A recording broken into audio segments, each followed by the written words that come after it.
السلام علیکم۔ ٹیکسلا کی اب تک کی خاص خبروں کے ساتھ میں ہوں ماسٹر نبیل۔ آج جمعہ ہے اور فروری کی 28 تاریخ۔ آج دن 11 بجے RPO صاحب ٹیکسلا تھانہ میں کھلی کچہری کا انعقاد کریں گے، جہاں پر عوام الناس کے مسائل سنے جائیں گے اور موقع پر ان کو حل کیا جائے گا۔ ٹیکسلا ختم نبوت چوک پر green and clean team Taxila نے جو پودے اور بینچز لگائے تھے، بلدیہ نے حکم دیا ہے کہ ان پودوں اور بینچز کو یہاں سے اکھاڑ لیا جائے۔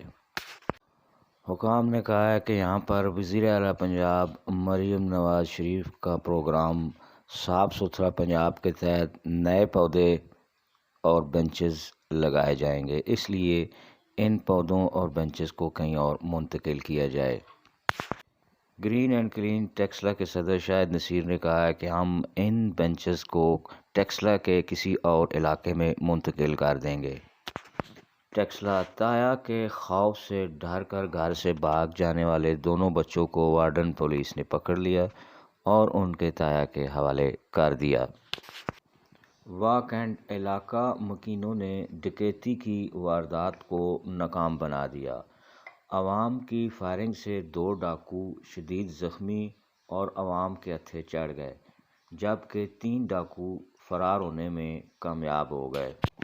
پولیس نے فرار ملزمان کی تلاش شروع کر دی۔ خانپور لینڈ سلائڈنگ: پہاڑ سے گرنے والے بڑے پتھر کی زد میں آ کر گھر مکمل طور پر تباہ ہو گیا۔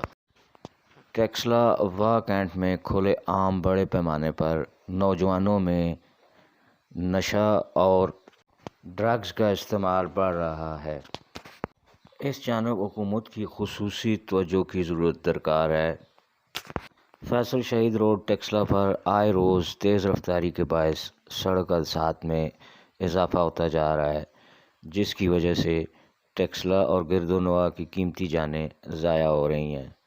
ٹیکسلا کی عوام کا بھرپور مطالبہ ہے کہ یہاں پر حکومت سپیڈ بریکر قائم کرے، جس کی وجہ سے حادثات کی تعداد میں کمی واقع ہوگی اور قیمتی جانیں بھی ضائع نہیں ہوں گی۔ جسمانی معذوری کمزوری نہیں بلکہ ایک طاقت ہے: 70 سالہ بوڑھے شخص جو کہ کرسچن ہسپتال ٹیکسلا کے قریب بھلے فروخت کرتا ہے، ایک مثال قائم کر دی۔ سالانہ استقبال رمضان کانفرنس: عظمت قرآن عظیم الشان دستار بندی فضیلت مسجد ابو ایوب انصاری مدرسہ عربیہ عبداللہ بن مسعود چک مظفرآباد ناصر ہاؤسنگ سوسائٹی ٹیکسلا عظیم الشان کانفرنس 24/2/2025 بروز سوموار زیر اہتمام مفتی عامر شہزاد صاحب منعقد ہوئی۔ تلاوت قرآن مجید: مولانا قاری فضل الرحمان صاحب نے شاندار پروگرام کا آغاز کیا۔